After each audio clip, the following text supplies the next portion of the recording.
that may not know me, my name is Christine Miller. I'm the director of the Francis PK Center for Lifelong Learning here at Hodges University. I've had the pleasure of being in that position for about 5 years now, and I tell everybody I have the best job in the university. And I'm happy for that. So how do you like our new room? Wow. It's not quite so new anymore. We actually moved into this building in January. How many people are here for the very first time? Well, welcome to you. This building is our science and technology building. It houses a lot of our School of Technology and our health studies program, and the Center for Lifelong Learning. Our classes are held here in this building. And this is our lecture hall. So it's a wonderful addition to the Naples campus, and we're happy to be using it today for the Center for Lifelong Learning for really our first larger scale event. So I hope you're comfortable. There are refreshments. And I'm going to turn you over to Ann Nocher, who is an assistant professor here in our communications department, and she's going to moderate the morning festivities for us. So thank you so much for being here, and enjoy the program.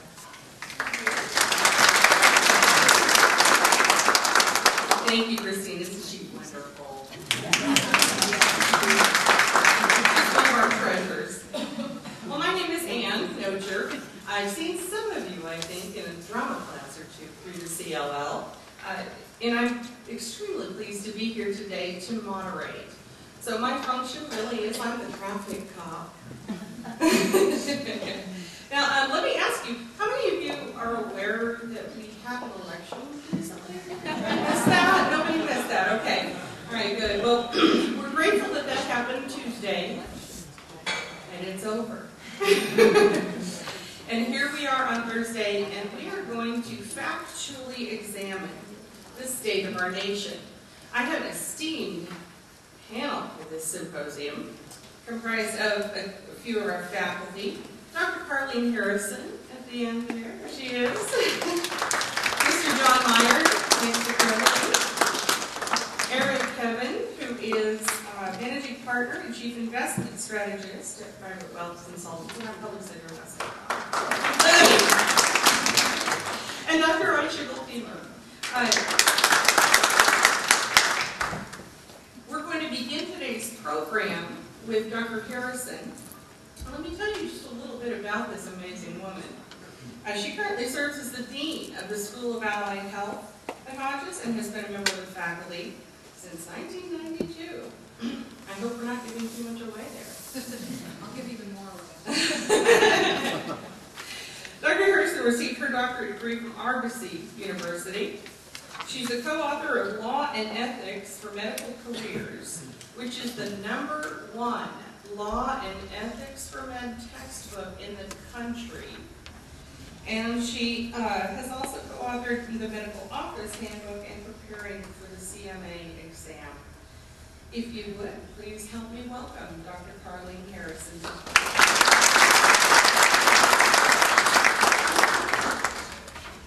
Thank you, Ann, and thank you, Christine, for giving me the opportunity to talk about the state of health in our country. It's kind of my comments today are on the focus of health, not the focus of the Healthcare Reform Act. I want to be very clear about that, okay? Okay, I want to start out by asking a question. You can choose whether or not you wish to respond to this by raising your hand. How many of you have had a laparoscopic surgery? How many of you have had a pacemaker? Now the next ones get a little bit more personal. How many of you may have had prostate cancer or breast cancer? Okay. Now this one you definitely probably want to keep your hand out. How many of you have had plastic surgery? Okay. Oh, we got a few that look into it. Okay. Now, how many of you have either had cataracts or know someone who's had cataract surgery? I knew I'd get a pretty good response for that. And I wanted to use the cataract surgery as an example of the state of our health in this country.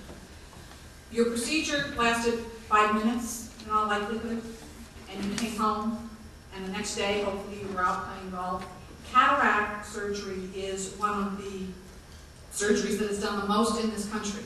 And one of the reasons that it's done the most is because we have 2 eyes and it counts twice. But cataract surgery has come a long, long way. You spent 5 minutes, you came out, you were done, everything's wonderful. When my grandfather, 50 years ago, and I was around when this happened, had cataract surgery. I didn't know it was cataract surgery, I was a little girl. He spent 5 days in the hospital. Cataract surgery in the 50s, you went into the hospital, you had an hour-long procedure where the lens was taken out of your eye, you were placed in a hospital bed, and your head was sandbagged for 5 days. Okay? Then you went home. And for the next 2 to 3 weeks, and this is the part that I remember, you basically sat in a chair. And you did not move, you did not have any activity. You just were there. And when the eye was healed enough, they did the other eye and went through the same process. And then you were issued, and this is the part I do remember, cataract glasses. You would call them Coke bottle glasses now. They were very thick, and they substituted for the lens that they could not fix. Now, you go in 5 minutes, they take out the lens, they put in a new lens, you're done. That's what's happening in this country. We are very innovative and creative, and we also borrow from other countries and learn a lot of technology from them. There are a lot of ways that we are staying alive longer. Maybe not as healthy, but we're staying alive longer. And that has a major impact on the healthcare system. One of the things in this area of the state that is extremely controversial, which I'm not going to talk about what they're doing, but Jackson Lab has brought to the forefront the issue of personalized medicine. The problem is personalized medicine has a variety of definitions, but it's a major, major trend in this country in general. Personalized medicine, the simplest definition, is the right treatment for the right person at the right time. But that's really very simplistic, okay? There is a model that is put out by the Critical Path Institute that is a personalized, predictive, preventive, and participatory model. But the most important model, and what is important to recognize about the state of health in our country, is the business model for health, for personalized medicine. PricewaterhouseCoopers did a big study, and of course, given who they are, you have to take pieces of it and be careful about it. But they define personalized medicine as products and services that leverage the science of genomics and proteomics directly or indirectly and capitalize on the trends towards wellness and consumerism to enable tailored approaches to prevention and care. It's a business model. It looks at the relationship between pharmaceutical industry, the diagnostic industry, the technology companies, the non-healthcare companies like Johnson & Johnson who sell us Band-Aids, health systems, academic medical centers, and something called the payers of services for healthcare. If we remember those folks, because most of the time it isn't us. Personalized medicine is a $225 billion industry in 2009. Okay, but you have to put that in perspective. This country spends $2.5 trillion on healthcare every year. 2.5 T, with a T, big capital T. Okay, so we have all these wonderful opportunities within personalized medicine, but let me give you an example of how it might work on a very simple stage. And again, I'm going to go back to the eye.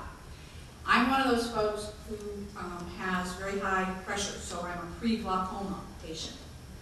Okay, and so when my ophthalmologist, we tried 3 different drops before we found the drop that would work for me from the perspective of not burning my eyes. Not badly burning, which is burning when I put them in. That's a very simplistic example of personalized medicine. The right treatment for the right person at the right time. Those same drops my husband also uses. The ones that burn my eyes work very well for him. So that's a very simple example. Now you take a complex cancer and you find out that whatever the chemotherapy is not going to work for you because of your genetic makeup. We didn't know that 10 years ago. If you had liver cancer, you got XYZ chemotherapy and radiation therapy. Whatever was the standard. And that's what was used. Personalized medicine brings with it the opportunity to identify care that's available for you at a cost. Now, the cost of doing the DNA analysis has gone down dramatically, and the therapeutic treatments, there's some great stuff even going on here in Collier County. We have several firms that are involved in, there's Neonomics and another company that are involved in some of the investigation for those specialized drugs. That's great. We're all going to get better, and we're all going to live longer. That's the good news. Okay, and in my 15 minutes of fame here, we're going to talk about what might complicate that good news. Okay. First of all, the U.S. population is expected to increase by 18% by 2025. But the population 65 and older is expected to increase by 73%. Okay? We're living longer. All those diseases that killed us when we, in the past, we are now we're staying alive. And so we need healthcare providers to take care of us. We need treatment centers. We need a variety of things, okay? The person 65 years or older sees a primary care provider 3 times more than someone under 65. Okay, 3 times more visits than someone under 65. I'm going to talk about the physician supply in just a moment, but I want to give you some other things to kind of put in your thinking. Life expectancy in this country, without regard to race, gender, and those kinds of things, is about 78 years.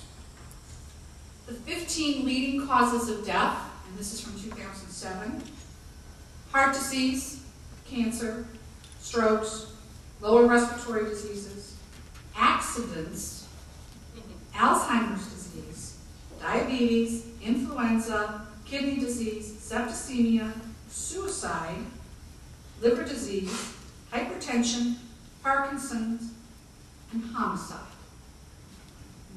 15th largest cause of death in this country is homicide. How's the healthcare system going to fix that? Okay? So we have all these causes of death, some of which we can do things about. A number of them have lifestyle issues associated with them, that we wouldn't have as many people having heart disease if they would stop eating all those wonderful fat foods. Okay? Darn, I know, all right? Let me tell you, this morning on the Today Show, they were doing a little article, a little story about how the city of San Francisco has voted to remove toys from kids' meals at McDonald's and other places, unless the meal is a healthy meal.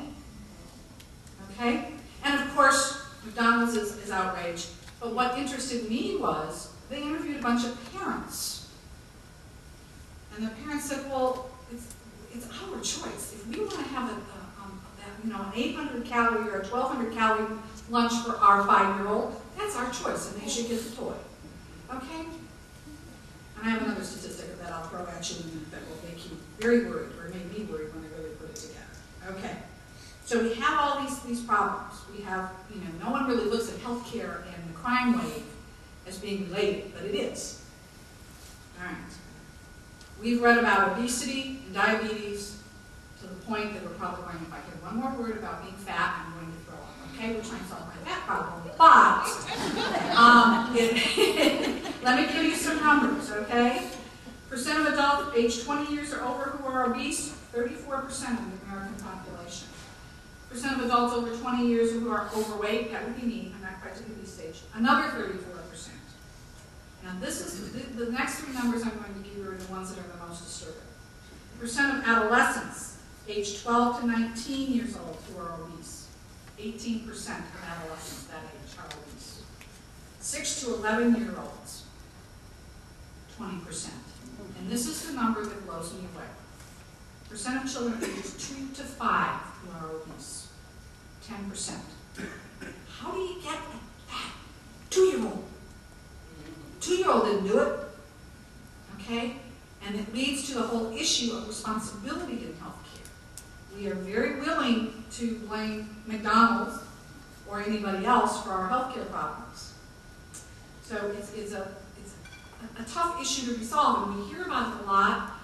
And I I would suggest if you have the opportunity to travel in European countries, you will find that obesity is not the same issue there as it is here.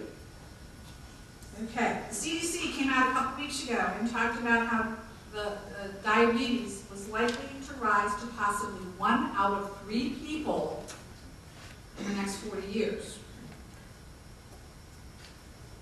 1 out of 3 people with diabetes. Do you know how much we spend on direct medical costs for diabetes every year now? $116 billion. Okay? And that's when we don't have that. The percentages now are around 15% people that have diagnosed diabetes. Part of the reason the number is going to go up, again, goes back to that personalized medicine issue and the other things that we have done to increase our longevity. We can treat diabetes, therefore the diabetic that died when they were 54 now lives till they're 65. So there's more of them that are going to be around. Okay? But diabetes is the number 1 reason for adult blindness, kidney failure, and limb amputation. And it's a contributor to heart attacks and strokes. And there are a number of studies that are now coming out that link it to dementia, cancer, and lung disease. I mean, diabetes is covering it all. All right? So the current cost, the direct costs, as I mentioned, direct medical costs are $116 billion a year. And that's when we don't have 1 in 3 people with diabetes. I'm creating the perfect storm for you. Okay, so we're going to have somebody to take care of all of us that are going to be around, those over 65, that there's going to be a 73% increase. And I can throw all kinds of numbers at you, but let me give you a more important number than that. By 2015, the American Association of Medical Colleges has determined that we will have a shortage of 63,000 physicians in this country. Okay, now this is not broken down by specialty, but we will not have enough physicians to treat all of these people who are living longer because we've come up with all these wonderful cures or ways to keep things moving. Okay, by 2020, they estimate that the shortage will be almost 92,000 physicians.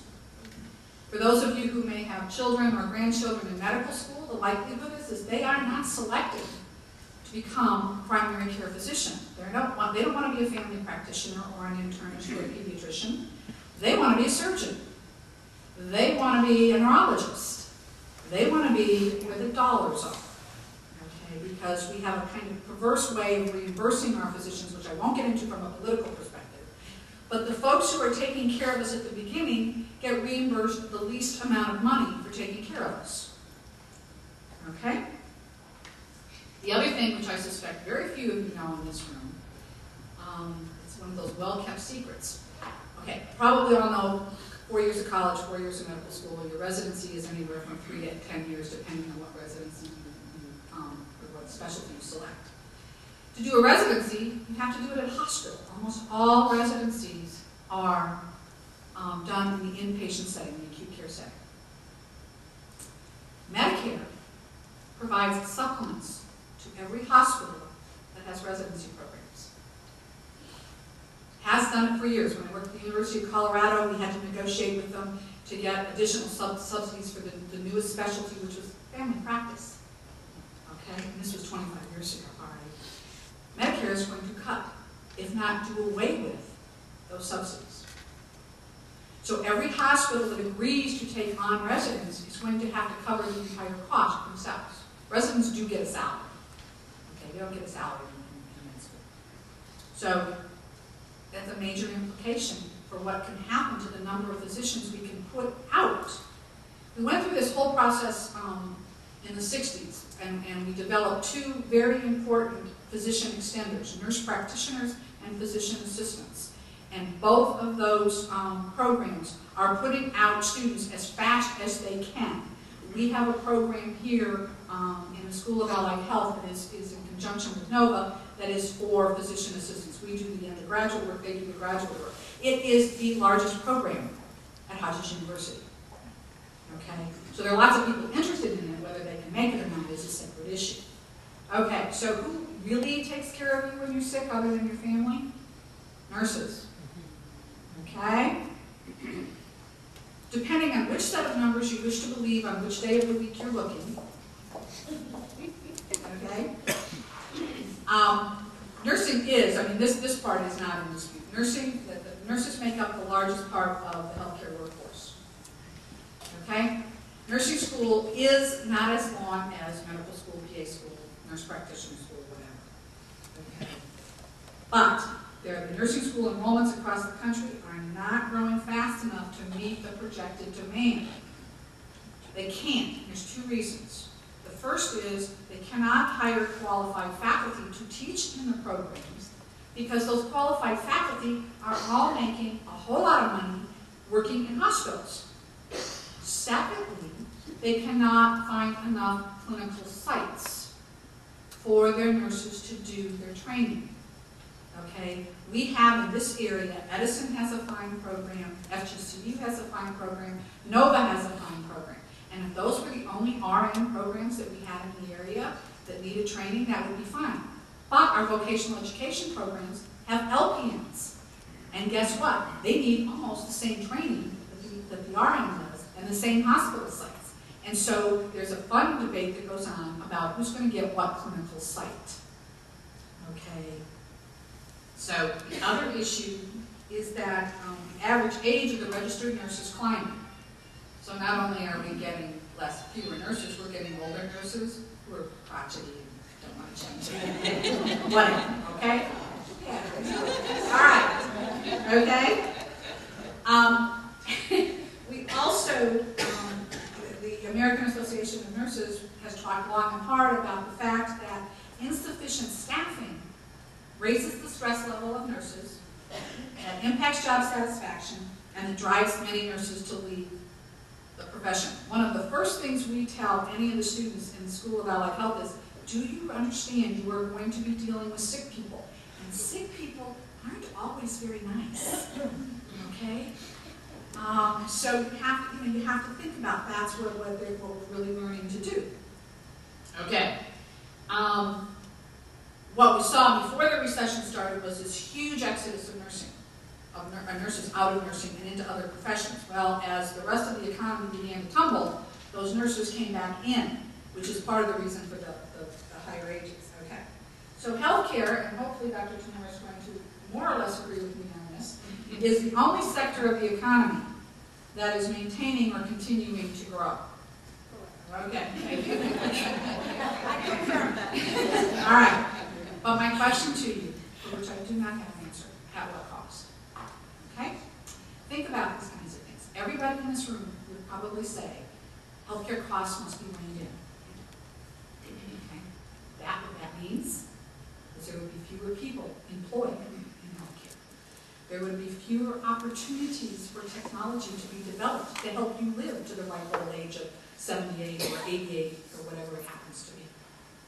And the research that's being done to find those kinds of cures and possibilities won't be there.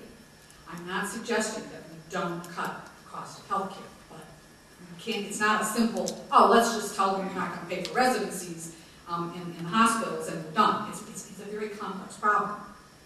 Okay, with all of these pieces of information, and I was going to do this as a PowerPoint, but quite frankly, I'm going to do show and tell. And this is from the Commonwealth Fund, pretty little chart here. And I know you probably can't see most of it, but the bottom line is, after all is said and done, the United States of America ranks 7th overall when it comes to the quality of care, access, efficiency, equity, long, healthy, productive lives. Australia, that's where you should move to. Okay, they have the best care. Canada's right after that. Germany, Dr. Weaver, is 3rd. The Netherlands, New Zealand, the United Kingdom. All have better outcomes, have better care. Now, these are gross numbers. We all have experiences that we can talk about when they were in a foreign country and XYZ happened, but those are anecdotal in nature. Here's the part that to me is the most bothersome. In Australia, they spend $3,357 per capita on health care. In the United States, we spend $7,290 per capita. And we don't have all of the same kinds of outcomes that they do. I'm going to leave you with something to think about. Hopefully more than just one something. We have a health administration program here at Hodges.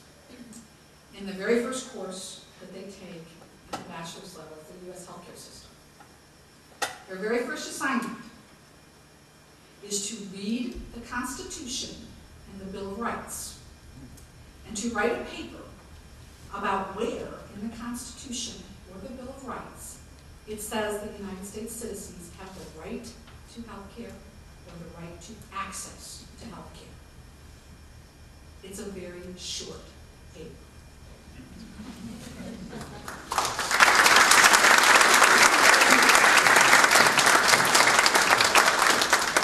Thank you, Dr. Harrison, for that rosy picture of our state of health. Our next speaker is Mr. John Maier. John is the vice chair of the management programs. Let me tell you a little about him. And you just hush over there, because I'm going to brag on you. He earned his MBA from right here at home, Hodges University, which was then International College. I'm sure you all remember that. And is in the process of completing his doctorate in business administration and management from Argosy University. He has over 20 years in business and leadership experience. He has owned and operated privately held automotive ventures. He's conducted corporate training and served at the administrative level in public post-secondary education. His areas of interest include organizational behavior, leadership, finance and economics, and human resource development. Mr. Maier, if you will, please, sir.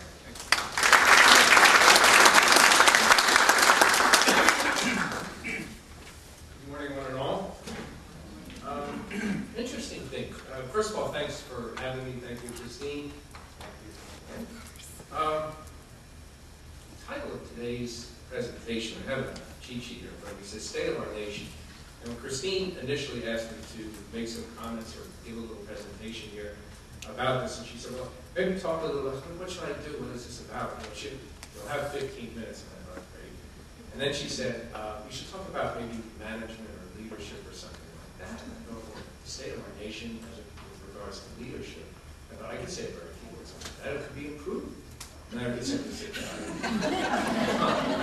But I do want to stress, much as Carlene did, that the thrust of my comments is not political. These are, I'm in a social science, management and leadership, but it's a social science. And as a result, I get to give a presentation that is mercifully bereft of statistics. I don't have a single statistic in here. What I have here is some food for thought items for you. So as I put this together and was thinking about it over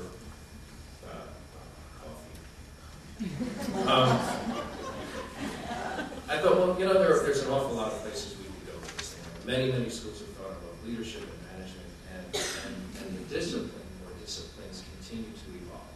And therefore, the last word on any of this stuff is not it.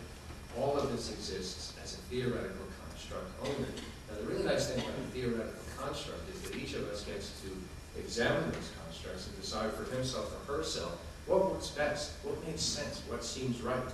And unlike something like medicine, and by the way, I took a Zyrtec this morning. I must be one of those people for whom the DNA and the Zyrtec do not quite match up. Still have some issues. One would expect much more ironclad results out of a physical science, out of a medical science. But one does not expect the same kinds of results out of a social science. And so please understand that my remarks are aimed at a broader audience and call for you to draw your own conclusions. So the overarching question is, what is it that we need, and what is it that business and government and the general society are asking for or find lacking in either our management or our leadership or both? And again, I don't want to frame this as a political thing, but rather with the understanding that every organization, no matter how large or how small, finds itself in need of both management and leadership. And this is for-profits, not-for-profits, education, government, medicine, law, homeowners associations, and all right, so I decided upon reflecting over, as I say, coffee, that there were really three issues. And the first one is perhaps the most academic of the lot, and that is that I think we need to make a distinction between management and leadership. We want to say that management, with this one standard, and I emphasize one, standard definition is that management is planning, leading, organizing, and what this implies is leadership is a component, but it's only a component. And what this implies is that management is something that potentially I do to you. So management very nicely fits into a hierarchical construct where I'm the boss, you're the subordinate, you do what you're told. Much the same way I sort of run the house, you know. Hierarchical component. Management is also defined as doing things right. So if I'm given some responsibility, something I'm supposed to get done, some outcome, well, I can manage that. I can manage my finances. I can manage the economy, I can manage my healthcare, right? And all of those things don't necessarily imply elements of leadership. Leadership, we want to say, is an influence relationship. This works out very well for me, by the way, because I'm currently teaching, I'm almost always currently teaching a class of leadership, but teaching a class right now of leadership, and we want to define, I think, leadership as an influence relationship. Now, this is different from management because rather than implying that I do something to you, it implies that I do something with you, and that I'm going to influence an outcome, influence you to do it. So rather than order you, perhaps, to do a thing, or strongly suggest or institute a policy that a certain outcome takes place, the effective leader, potentially, implants in his or her followers the motivation, the desire, the intrinsic desire to go and get the thing done, to do the thing, to adopt the same vision that the leader has and to follow that through. So then we have to make a further distinction that leadership is therefore not necessarily hierarchical. It could be. In fact, we want to believe that it is. We want to believe that our upper management in all of our organizations, our publicly traded organizations, our government, our hospitals, and the like, our education system, and I'm not, of course, throwing them stones, but we want to believe that these people are also possessed of an ability to lead. But I got to tell you, it isn't documented anywhere. It isn't in the literature anywhere that we can say to a moral certainty that people who are in positions of authority are also, by definition, therefore vested with this ability to lead. And we also, I think, have to be prepared to say that people who are not in hierarchical positions have the ability to lead. That leadership may be a thing that is spontaneous. And there's an awful lot, as I say, tons and tons of studies. I won't bore you with the details of them, where we figure out who is it, where it comes from, are we born, are we trained to do it, or are there other elements? That's a different discussion for a different day. But I think we would all be prepared to agree that leadership can occur spontaneously and therefore not hierarchically. So then we might want to say that leadership is doing the right thing as opposed to doing things right, which would be the management construct. Well, of course, then this introduces this idea of ethics, where we're going to distinguish between doing the right thing and doing things right. Is there an ethical construct here? Now, this is the proverbial slippery slope. And so I'm going to do the right thing and lead my way out of this and not go down the slippery slope, but I am going to walk across the top in the majority view. And it begs the question, one that you'll have to answer for yourselves. Do we need to teach ethics? Beyond an ethics class, right? Is ethics teaching? Or maybe a broader societal question. How do we find ourselves in a situation, or even do we find ourselves in a situation where we're bereft of ethics, or at least lacking ethics and therefore bereft, and find ourselves in a situation where we need to do something about that? So I'm going to close this first issue, this academic issue about the distinction between management and leadership with a quote from a gentleman whose last name is Prentice. This was, Prentice, I got to tell you, was something of a maverick in his day, very old. Article was published in 1961, which happens to be the year of my birth. That's how I know he must have been very. And the quote is as follows: attempts to analyze leadership tend to fail because the would-be analyst misconceives his task.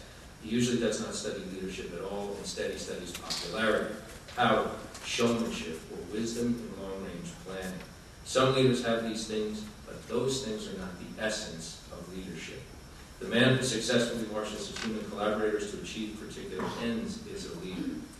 A great leader is one who can do so day after day and year after year in a wide variety of circumstances. I think Prentice in 1961 summed that aspect of this issue, this point of discussion, this food for thought, I don't know, really rather nicely. So there's that. To be a leader must I have the ability to lead in a variety of circumstances? Which brings us to our second issue, which is a more practical one. This one is of particular importance to me because this one is tangentially related to the topic of my own dissertation, and that is where and how do we get our managers? And if we're going to say, and I think if you read in the popular literature, at least some of us are saying, that our leaders and our managers are related people, or the same people, where do we get these people from? And I think maybe more so than the first question. The first question was a groundwork question. The second question is an important one to consider. From whence do we get our leaders and our managers? Where do these people come from? Traditionally, they are, of course, promoted, are they not? We start out at the bottom. Many people sort of have this idea in mind of the prototypical situation is one where you start in the mailroom at IBM or something, and you work your way all the way up to CEO, and the whole world loves you, and what a great success story that is. But I got to tell you, there is a lot of stuff in the literature opposed to this very idea.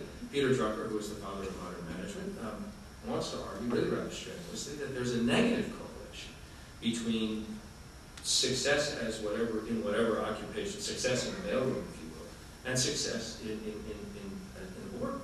That these are two entirely different skill sets.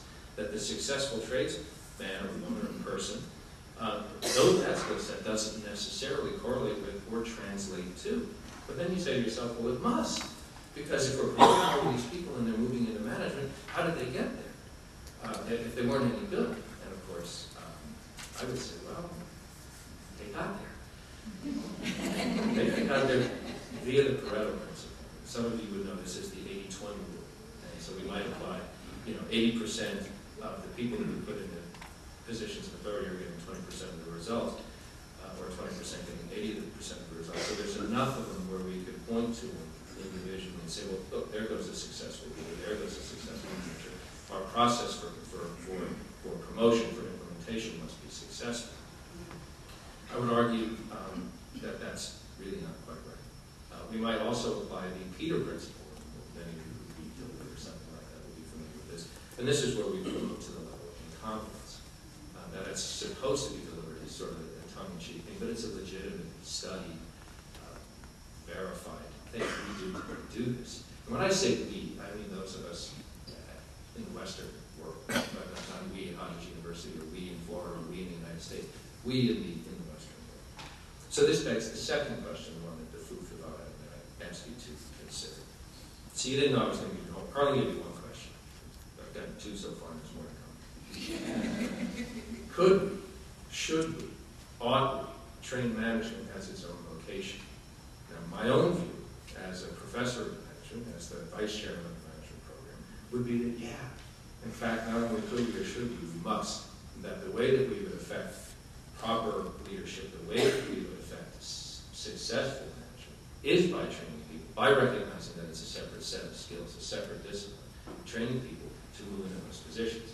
Now, that position is somewhat contentious because many people would then go and say, well, what do I do for promotion? Where do I send people? How do I get them to move on? And a different discussion for a different day, but I do, of course, have an answer. Ask my students, though. Third issue and possible solution might be to employ what's commonly referred to as a contingency style of leadership or management. Now, there are a million, might be an overstatement, but certainly dozens of potential styles, ways in which one might lead, arguments, theories, hypotheses. Among these is this contingency style. What the contingency style states is exactly the thing that Prentice was alluding to in that quote that I delivered here moments ago. That the contingent leader is responsible for making analyses on three fronts. He or she is supposed to be able to analyze him or herself. What are my own strengths or weaknesses? What are my abilities? What are my default perceptions? Right? And analyze that same set of stuff in the following. What's the skill level? What's the maturity level? What's the confidence level? What's the emotional ability level? All of that. And then accurately diagnose what's going on in the macro environment, the macro economy, the world of finance, and any other thing around him or around her. This, of course, puts a lot of emphasis, a lot of importance, and a lot of responsibility onto the shoulders of the would-be leader and or the manager. So this ability to successfully diagnose, very much like in medicine, then becomes paramount. So again, in my own view, I would argue that that's an appropriate mechanism. But it's also a training. And it might be too much to hope that I can simply promote an auto mechanic, and I can use that because that's the industry that I come from. To promote an auto mechanic into being the manager of the business might be a bit of a stretch because those skill sets are different. But there isn't any reason I couldn't send that auto mechanic to school and to train him in or her in this set of skill sets and make a contingent leader or manager out of him or out of her. So I do want to emphasize that this would be a difficult thing to achieve, but it does have the promise of generating an improved result. And it also, I think, requires some innate ability. And as I say, this is related to my own dissertation. I'm studying auto mechanics and how they view the world and how they might best be managed. I've given them a quantitative, I won't give you statistics, I promise you, but I did a quantitative survey on it. But as part of that quantitative survey, I did issue one qualitative question. And out of 157 responses that I got back, about 55, only 55, right, responded to the qualitative question. Out of the responses to the qualitative question, about 67, 68% of those were negative responses. And of the negative responses, almost all of them were aimed, guess where? Their management. And almost all of them shared the same refrain. And the refrain is essentially, I'm treated like a robot. I'm treated like a machine. No one gives me any ability to, any independence, any credit for the ability to know what to do or how to do it. Yet, I'm the only one here, I meaning us. We're the only ones here who can do it. Service manager can't do it. General manager can't do it. Service writers can't do it. Parts managers can't do it. I know how to do it, but nobody wants to take me seriously the way he treats me because I get dirty, as if I'm somehow so grand. Now that's one industry and it's one survey and it's one thing. I understand that. But to me, there might be something there. There might be something there. We need to make some allowance for different people, or maybe just different occupations. So I'm going to close with another quote from Prentice. And this is a quote that he says, well, maybe, remember, 1961, old guy, right? 1961, and how one should approach, published in 61, not born in 61. And by the way, published in 61, which precedes all of the stuff that we're talking about. Prentice here is the visionary, the leader. On how one should approach the business of leadership. Quote, as long as you work for me, I'm going to see to it that you get every opportunity to use your last ounce of potential. Your growth and satisfaction are part of my job. The faster you develop into a top contributor to this company, the better I'll like it. If you see a better way to do your job, do it that way. If something is holding you back, come and see me about it. If you're right, you'll get all the help I can give you, plus the recognition that you deserve. And the quote goes on from there. But that's exactly what those auto mechanics would like to have heard. So the closing question I told you there would be, thing to think about is, do you think we widely practice effective leadership today? Do our competitors, and by competitors I mean other countries around the world, are we effectively competing on a world level? And if the answer is yes, then we get to go home and have more coffee. If the answer is no, then we have to ask, and I think maybe in the small hours of the morning, answer, why not? And if the answer is no, we're not, and the question is why not, if the answer to that question is or could be, maybe it's because as a nation, not politically, organization, we lack certain leadership skills or practices. Maybe that's a thing that we need to address. Thank you.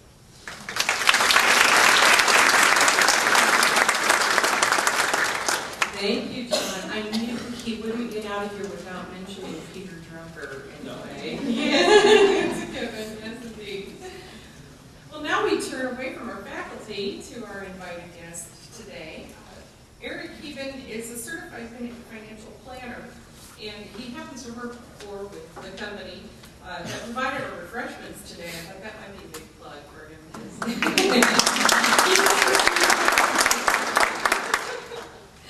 He's a managing partner and chief investment strategist with Private Wealth Consultants, an independent financial consulting firm with offices in Fort Myers and Baltimore, Maryland.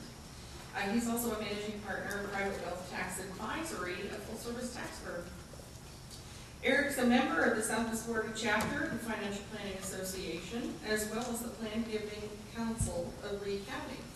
He's been awarded the National Certification of Certified Financial Planner Practitioner, and he also carries the designation of Certified Sports Financial Consultant.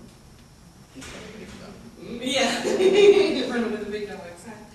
He spent a number of years co-hosting a popular radio investment show and has been quoted in the media for his opinions on a number of financial-related issues. In 2006, 2008, 9, and most recently 10, Erik was named a 5-star wealth manager by Gulf Shore Life magazine, right here. And also in 2008, Erik was named to the Gulf Coast Business Review's 40 under age 40. I know that's hard to believe. I wasn't going to give him a hard time. For his business and community contributions to the Southwest Florida region. Erik and his wife Paula, their sons Peyton and Preston, reside in Fort Myers. Erik, welcome to Hodges. Come on up here. I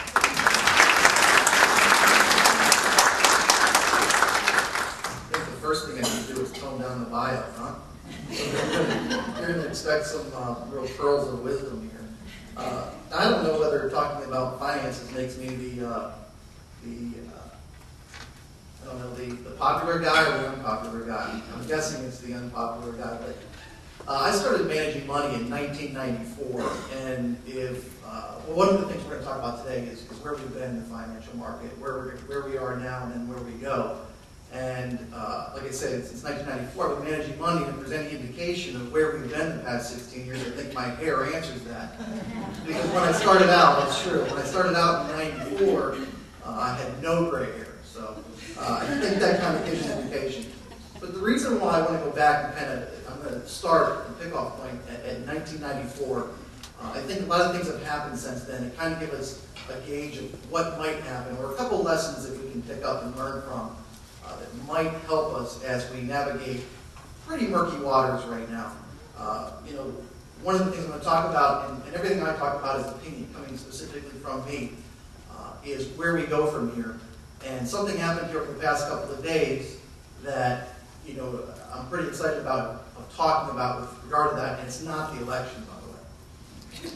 So let's go to 1994. It seems like a long time ago, but in 1994, the Dow was at, I think, 3,600, and the 10-year Treasury, which is the gauge that we use for interest rates, it's the bond issued by the government for 10 years, was at roughly 6 or 7%. CD rates were roughly around there.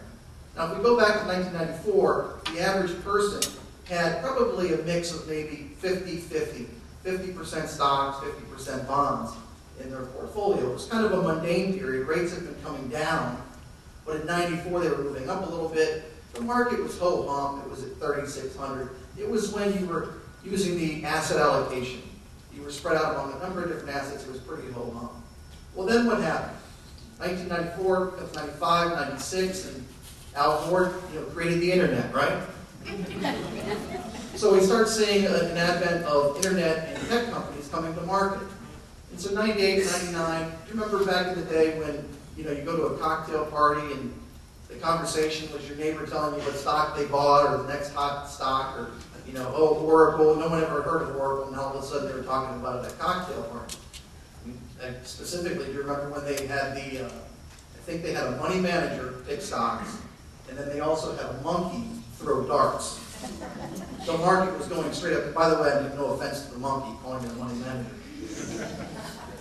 But needless to say, it was a period of time where anybody could make money. Now, I'm going to give you it from my perspective. So 1998, 99, market's going crazy. I'm trying to tell people, I'm looking at their account, and their account is now, instead of being 50% bonds, 50% stocks, it's 70% stocks. Just by market movement, they didn't do anything. Now all of a sudden, that's 70% that's in stocks. Didn't own Coca-Cola, didn't own Johnson & Johnson. It owned what? It owned Microsoft. It owned internet companies. It owned, if I said to somebody, what does that company do? They couldn't tell me. So now, but they were making money, right? So risk is only when things go down.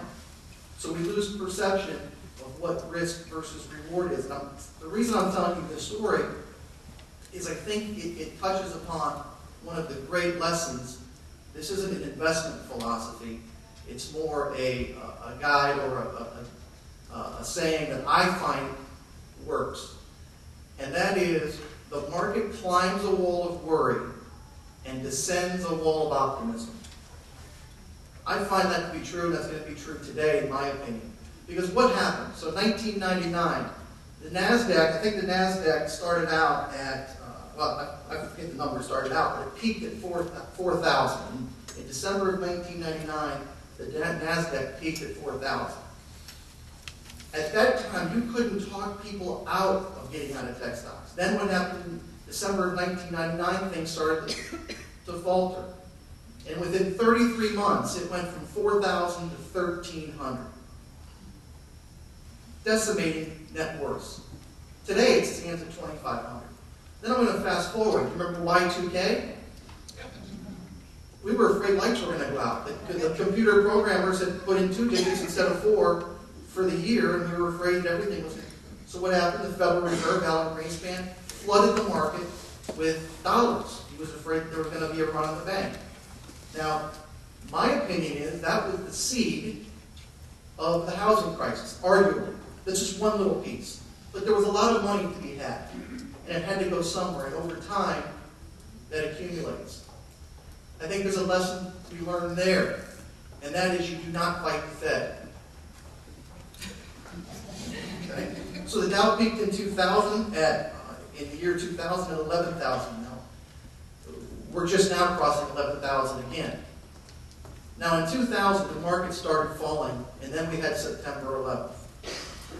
Now if I were to use 2000 just as a general term, any month inside there, and say the Dow was at 11,000, and I were to list off these events: the largest terrorist attack on our soil, 2 market declines of over 50%, the first being the NASDAQ decline in 2000, 2002, and then the 2007, 2009 drop. So 2 market declines of 50%, near total collapse of the financial market.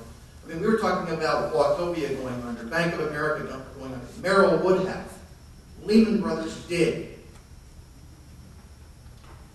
Near nationalization of the auto industry, of the financial markets. Greatest housing crash in history. And then most recently, as I said on the phone, in a 5-minute conversation, the market dropped 1,000 points because of a computer glitch. Okay?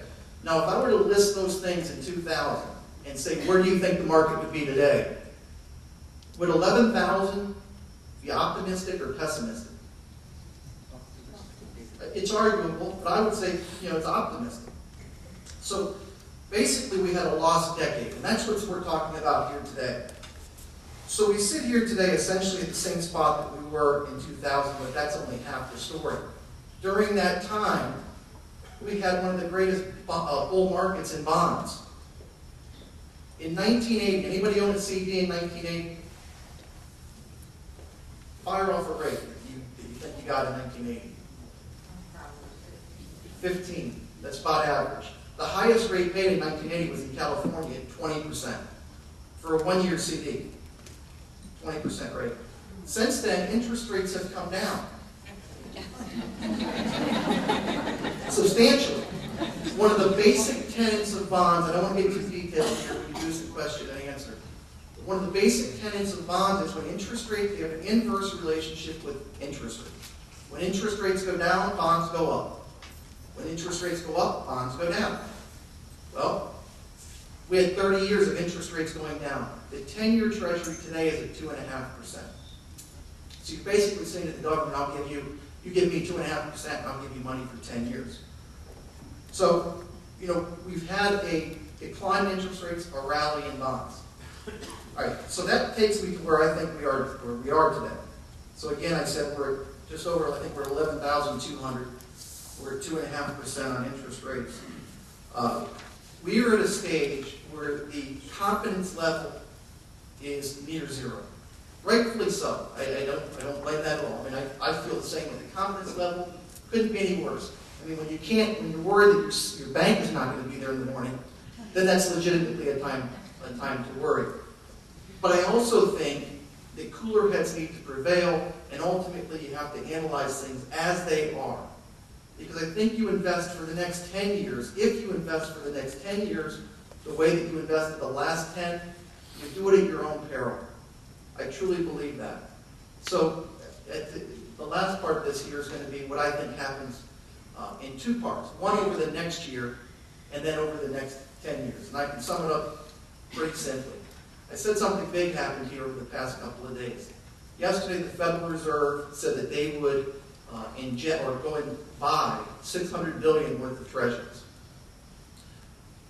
Jobs are pathetic, obviously, right now. The economy's not moving. One of the things that the Fed can do is lower interest rates. But they can only lower interest rates of what banks charge each other. They can't control the 10-year treasury because that trades on its own. But they want rates to stay low to stimulate growth. That's number one. So they go out and they buy treasuries. One thing that it does is keeps interest rates low. But the fact of the matter is, are you going to do anything different with low interest rates? Are you going to go out and refinance your house? Sure, you can. It's underwater. And you're getting low interest rates. What they're trying to do is reflate the economy. By them buying treasuries, they're putting money into the system. They are flooding the system with money. Remember how I said the seed of the housing bubble was the flooding of money? It's like a snake swallowing a pig. We are going to be ultimately up to $2 trillion of Fed purchases of treasuries. Let me tell you what that means to you. The Fed is begging you, imploring you, forcing you to take risk. Because you can't sit there in a CD.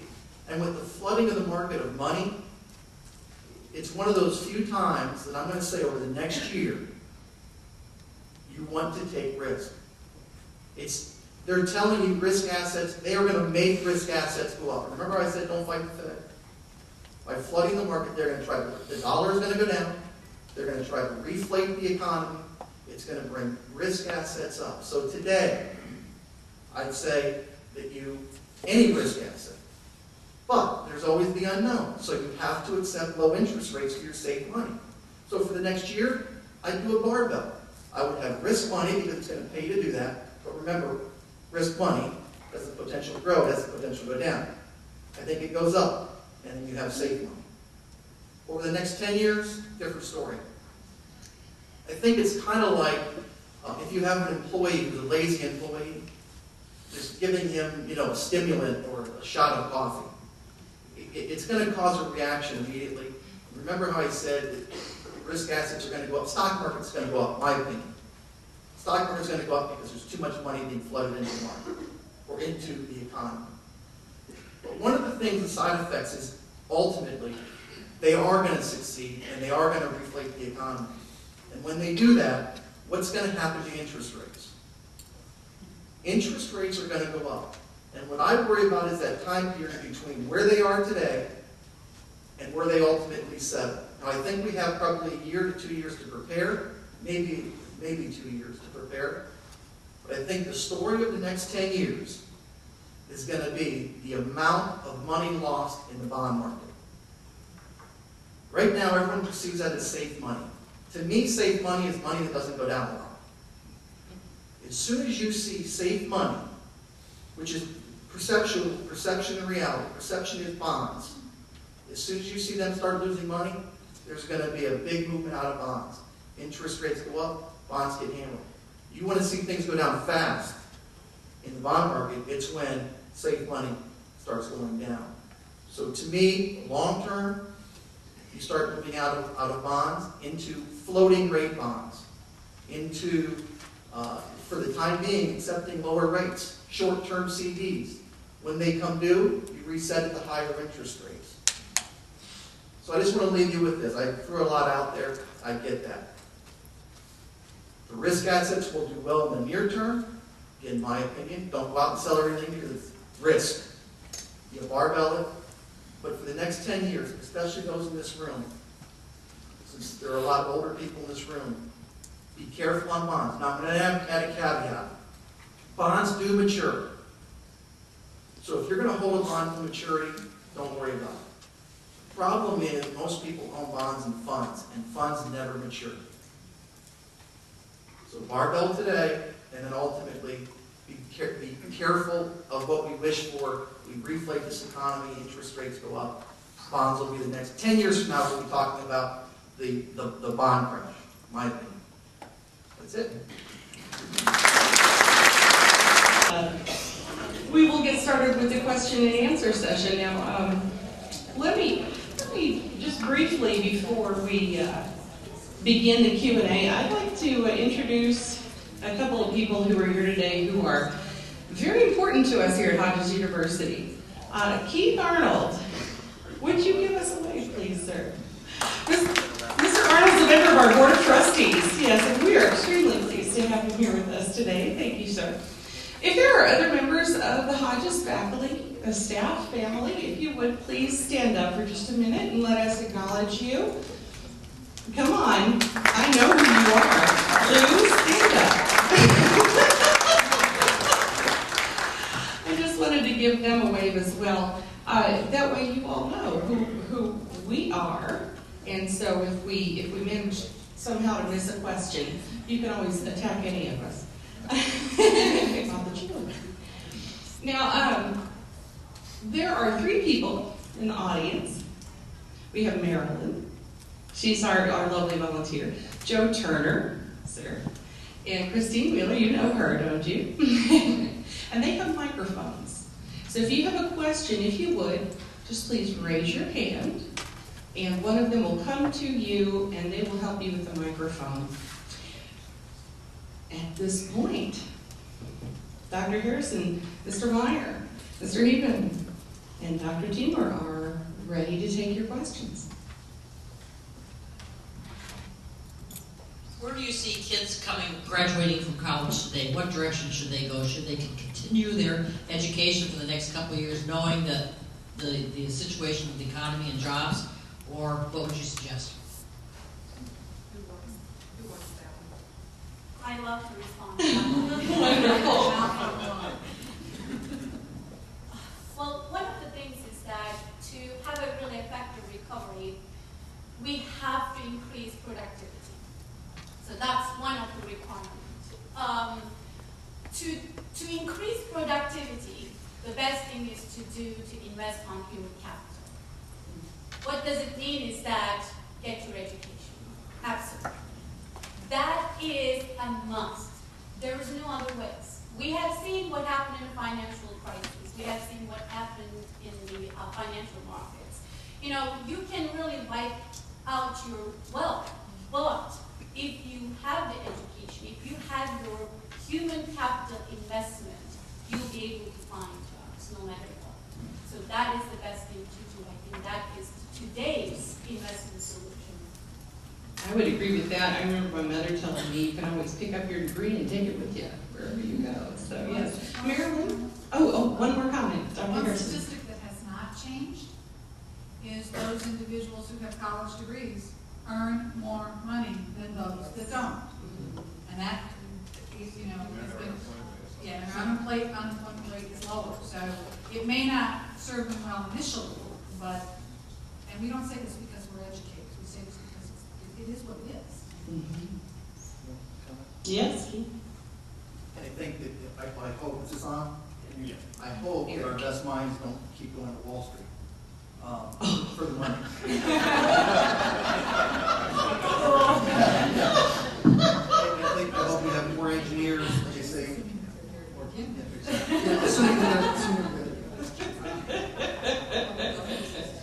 Thank you, Mr. Heben. We needed that. All right, Marilyn, you have a question at the back there. Yes. I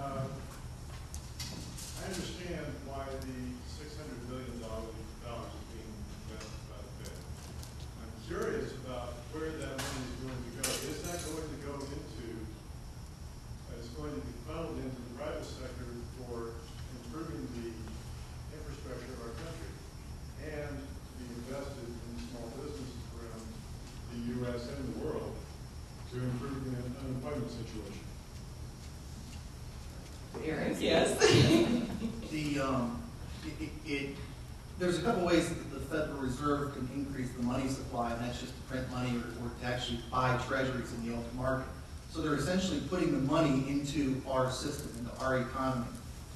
So it's not as precise as you might think with regard to identifying businesses or identifying, doesn't work in that manner. They're just putting money into the economy, which devalues our dollar but increases asset prices, hopefully.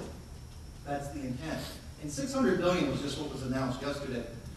They've already been doing this, and the number, could go up to as high as $2 billion in a market that I think is maybe $8 billion or $9 billion. So basically, the Federal Reserve, in effect, has become the government bond market. I mean, so it's not that precise. But where it benefits us is it puts more money into the system. It hopefully eventually it gets put into assets that increase asset prices. To me, that's going to be what's going to happen.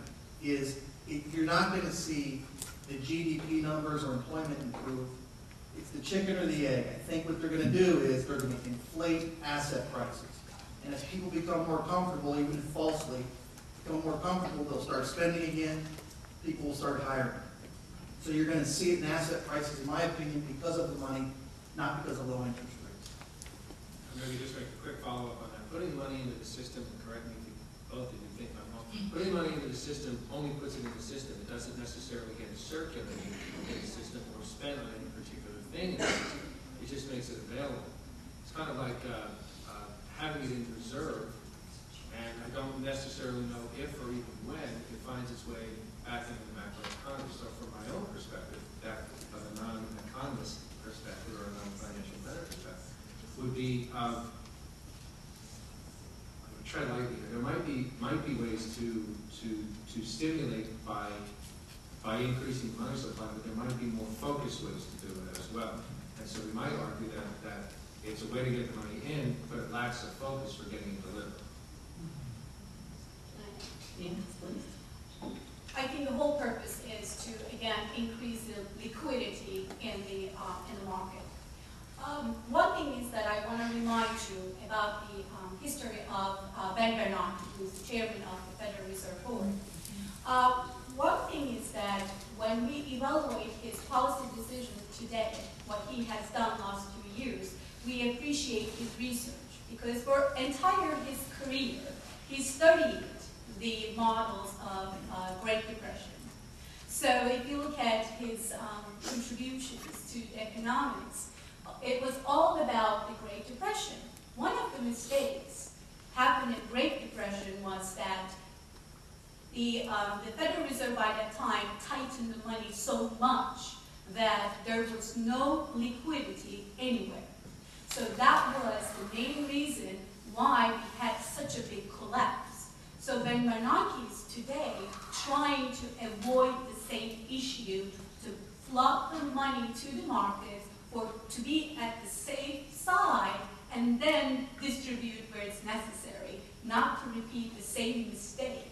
So I think that is everything what we see he's doing to avoid the similar problems. I'm not making any comparison with the Great Depression, don't take me wrong. It's just one mistake we learned before, and we do not want to, I think, repeat a similar mistake. I think, one last thing on that. I think Bernanke fears deflation more than inflation, because he feels like he can fight inflation. And I think people get confused when we say he floods the markets. When he sells a bond, or buy treasuries from the private sector, if you will, when they buy treasuries, they're sending money out into the system, and they're holding treasuries. So that money floats out there, and that is intent to stimulate. But when you say the markets, we don't mean the stock market or the bond market per se. The markets being the economy, money supply. Fantastic. Now, Christine is back here by Doug Bracey. This is a question for Dr. Harrison. Is the microphone on? This question is for Dr. Harrison. You mentioned that per capita spending in this country on health care is more than double what it is for Australia.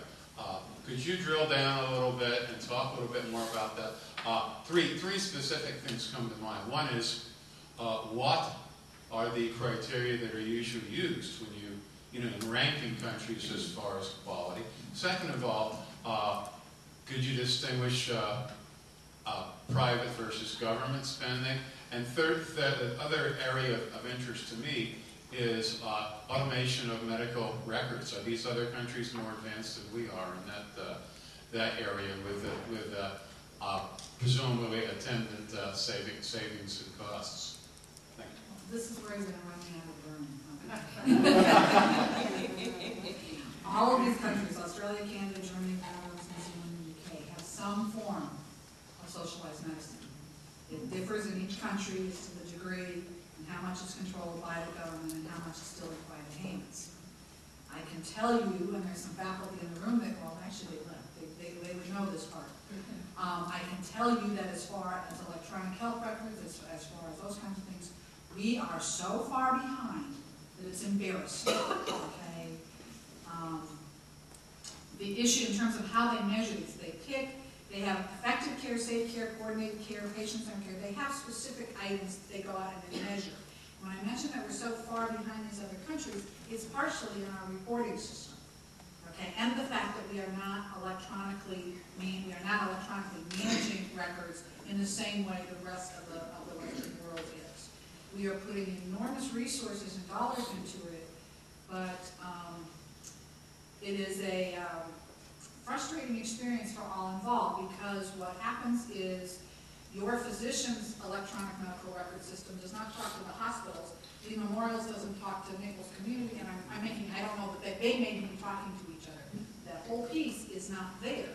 And because in these other countries where healthcare is controlled more by the government, they've mandated certain things and they've made certain things happen.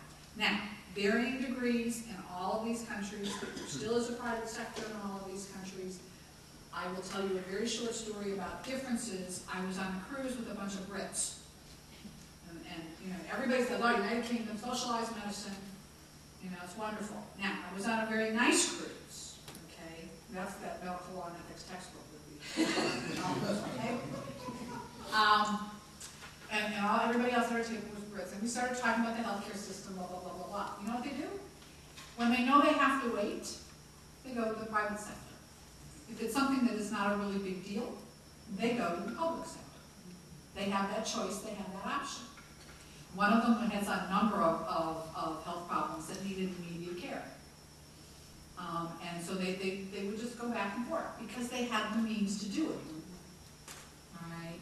So the measures, this report has been coming out, Commonwealth has been doing this probably for 20 years. And we haven't really changed our place much. And these other countries continue to be that way. Did I answer the question? Joe Turner has a question. Go ahead, sir. Yes. This question is for Dr. Timur.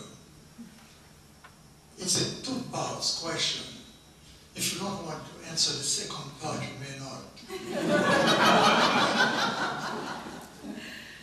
It's about what is your personal opinion about the danger of the national debt and increasing deficit. How catastrophic can it be in the future if we don't correct it? What's the real danger? The second part, if you were president, what would you do about it? And this is my time to walk away.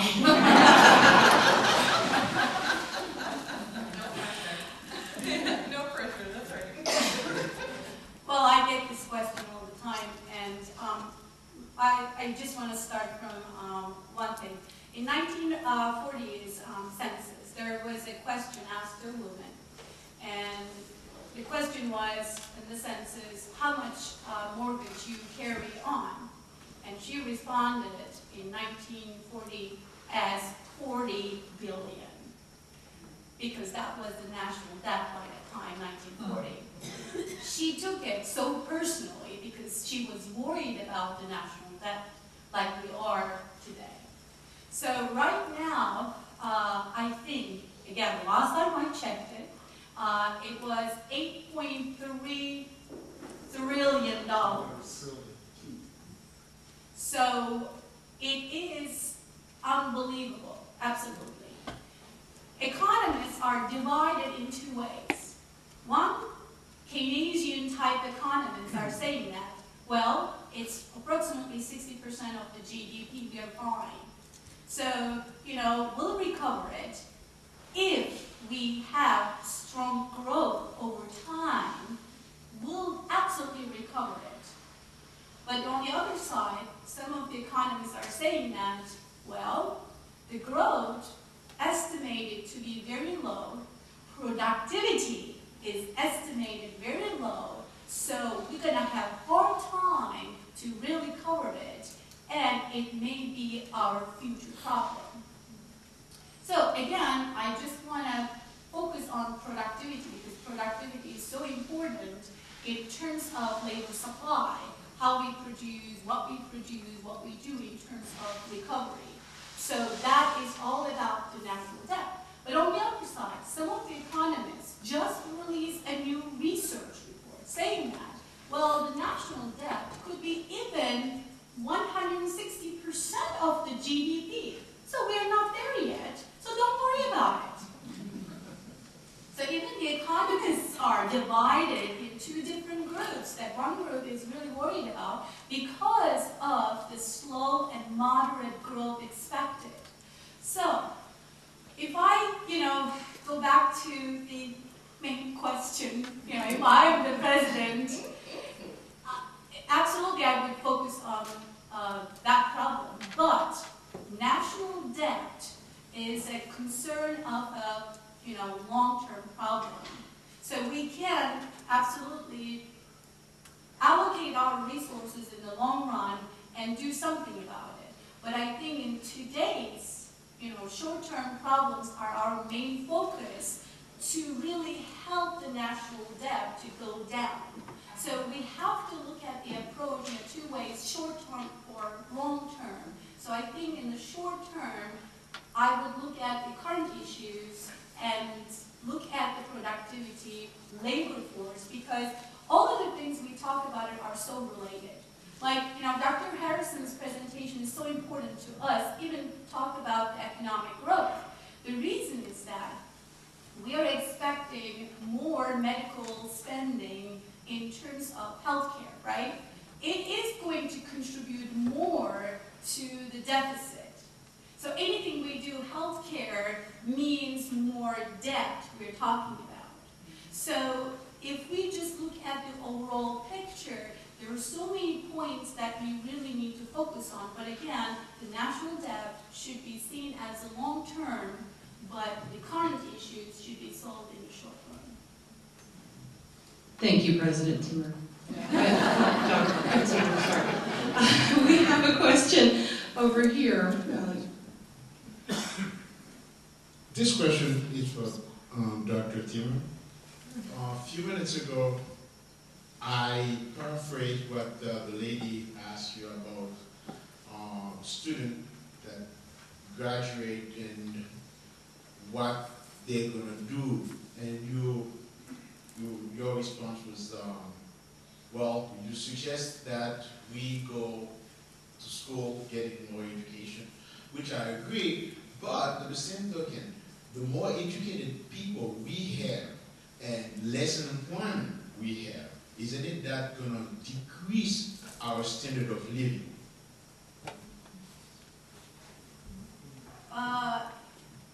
Probably it will not.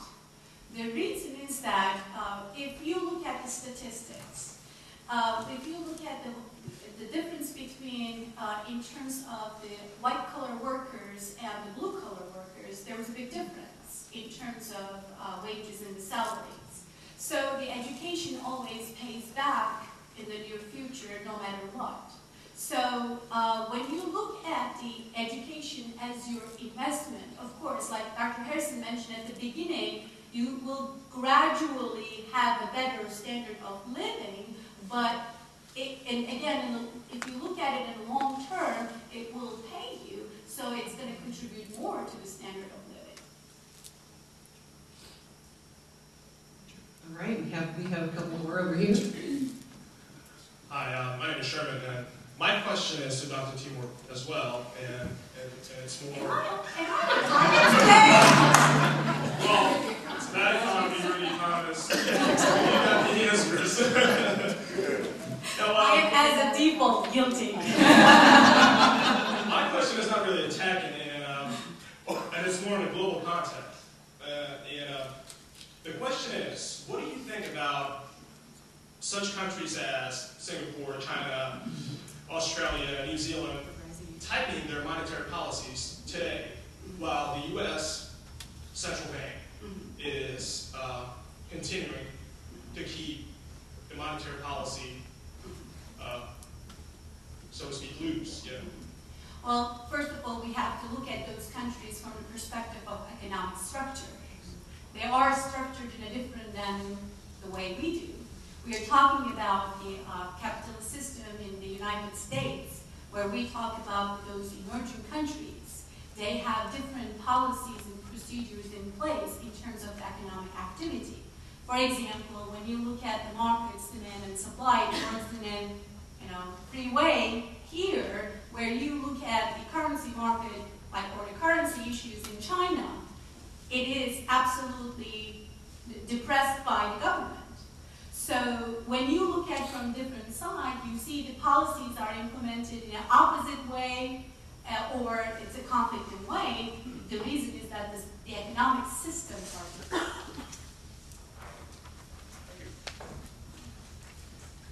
Christine? Good morning. I would like your comments on inflation. We've been concerned about the national debt. You know how that's going to be handled? Through inflation. So we're 10 years, 15 years, we'll have to take a wheelbarrow of money to go to the store to buy loaf. That happened at one extent. Yes, no, I've seen the pictures. The other part of inflation is that corn, which is used in women's makeup and corn oil. On the futures 2 weeks ago, the Wall Street Journal, corn prices were up $1.09 over last year. Unbelievable. This morning in the Wall Street Journal, they had food prices going up anywhere from 10 to 15%. To me, this is rampant inflation that's going to be taking place from now on for 25 years, and that's how we're going to pay off this debt. We're going to need that wheelbarrow of money to buy a loaf of bread. Your comments, please. I love it. Go, Erik, go. We tend to take a look at what we see right now and then perpetuate that in the future forever. I remember a time where I was sitting there thinking, there's no one's ever going to be able to raise prices. Computers are going down, TVs are going down, you're never going to be able to raise prices. I agree with what you're saying now. I agree we are going to inflate our way out of this problem. As far as to the extreme of wheelbarrow, it would seem that way. It would seem as though that's the direction we're going, and I get a lot of people asking that. Because we're going to deflate the dollar. It's going to be a lot of what you said. But in between, it's something I think we have to do now. And in between the extreme that you speak of and today, I'm going to take the president thing on the deficit. Because I'm not a professor here, so I can't get in trouble on anything. And at a certain point, we're going to have to address, entitlements, and we're going to have to address the tax code. And so some of those things, in my opinion, I worry about the things we don't worry about. And we're worried about the deficit. We're all talking about it. We're going to address it. We have to address it somehow. So before we get to the point that we're carrying wheelbarrows of money around, I think some of those things will take place. Can I follow up on that? Teacher finance class, one of my favorite things to do, and some of you have been the lucky beneficiaries of that particular thing. You know they're going to give you problems, time value money problems, things to solve. And among the problems that we solve are related to inflation. What's the effect of inflation going to be on the amount of money over time? Last night I had a handout, a big handout. And one of the problems was, I just pulled the numbers out of the air. I was buying a condominium in 1976 in Princeton, New Jersey for $89,900 and selling it this year or last year, I forget, for $349,000. And one of the students in the class was amazed at what a great investment the condominium was. And I even improved the situation and said, you know what, don't worry about the condominium association fees, don't worry about mortgage interest on that. How did you do it? Did you make any money? And they were amazed at the return on investment until I went online, went to the Consumer Price Index calculator, plugged 899 into 1976, fast forward to today, and guess what it was worth? $345,000. So the condominium went exactly nowhere since from 1976 to today. So I might take a marginally different view, and I agree with you that maybe you should get not a wheelbarrow, but perhaps a pickup truck.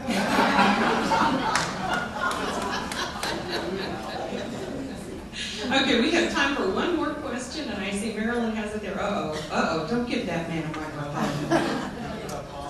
All right, Lou. My question has to do with the housing market. Can you hear me now? Yes. There you go. The housing market is barring houses, it seems, and it looks like investors are beginning to jump in, I think certainly funds. But where do you see that, Erik, and is it, and where's the money going to come from? Where are the investors going to come from? Where the investors going to come from the housing market? Well, I think, it's interesting. There was a certain period of time where no matter what we did, no matter where I went, somebody was talking about housing. It's never going to end because we're in Southwest Florida and people are going to want to live here. And that's true. I believe that. There's going to be people that choose to live here because of the weather. But ultimately, on the housing front, I think they have a lot of different hurdles, and I just don't see it coming back anytime soon. I don't see it going down a whole lot here, but I just don't see it coming back because they're going to have competition. And I think my premise, my thesis is that they're going to inflate things, and the stock market's going to go up, and that's going to solve some of their issues. And so that's going to be a competitor with real estate because real estate has carrying costs. And if it doesn't appreciate, you're actually depleting because of taxes and the like. And wasn't there a day where real estate was a place to live? Now rental properties and so on, I get that, and the numbers work out fine, but I just think it's going to be appreciate with inflation.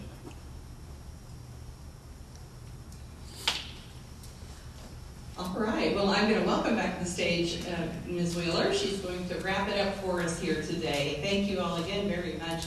And a final thank you to our panel. I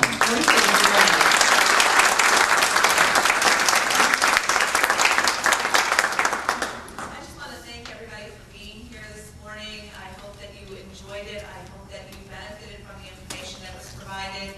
If our panel does have time to stay, I know they have other obligations, we will ask them to stay up front as long as they can. And if you have questions or comments, their emails are also provided if there's specific information that you think they can help you with. But they do have very busy days as well. So if you did enjoy the program today, I just ask that you let someone know so that we can look to do this again, maybe 6 months or a year from now. Just to tell you a little bit about the Center for Lifelong Learning, this is one of about 60 programs that we're offering this fall. There's about 250 if you look at our calendar year. The Center for Lifelong Learning has been around since 1996, but we consider ourselves a little bit of a hidden gem in the community, although we are growing. So I hope that if you enjoyed this program, you'll look for more information. You can leave your name and address at the front if you'd like to have a session guide mailed to you 3 times a year. You can also pick one up for the fall term. Many of the people on our panel teach for us in the classroom for the Center for Lifelong Learning. So again, you can see why I have the best job in the university. I get to do fun stuff like this. There's no tests or